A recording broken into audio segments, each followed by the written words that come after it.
পেফ জেলের কথা মানে রেড জেলের টুথপেস্টের কথা বলছিলেন, সেটা আপনার কাছে কিন্তু হুট করে এসেছে এবং ভাগ্য আপনাকে টেনে নিয়ে গেছে। একদমই তাই। সেরকম ভাবে বউ কথা কয় এবং পরবর্তীতে আপনার প্রথম জনপ্রিয় ধারাবাহিক কোথাও কেনে হ্যাঁ, বকুল কোথাও চরিত্র, কেউ নেই, হ্যাঁ। এই দুটো নাটক নাকি আপনার কাছে প্রথম আসেনি, অন্য না। একজন অ্যাক্ট্রেস ফিরিয়ে দিয়েছিলেন শমীলা বলে। স্যার, শমী। রিয়েলি? হ্যাঁ, মানে শমী তো তখন একটু একটু কাজ করছে বোধহয়। জি, মানে ওর মানে যত দূরে যাই করেছিল।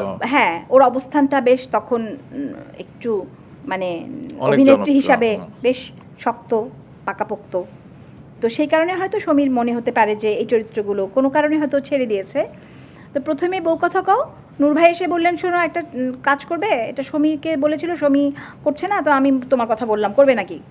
যেহেতু গ্রুপে তো আমাদের দেখাই হতো নিয়মিত, তো কি করলাম, কোথাও কেউ নেই, একই ব্যাপার। নূর ভাই এসে বললেন আই শোনো হুমায়ুন একটা নাটক করছে, তো এটা তো সমীর করার কথা ছিল, সমী তো করবে না, তো তুমি যাও দেখো।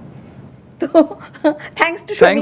আমি ওটাই বলছিলাম যে থ্যাঙ্কস টু শমী আপা, কারণ শমী আপা তো তখন শক্তপোক্ত একটা অবস্থানে চলে গিয়েছিল, আমরা আরেকজন আফসানা মিমিকে পেয়েছি।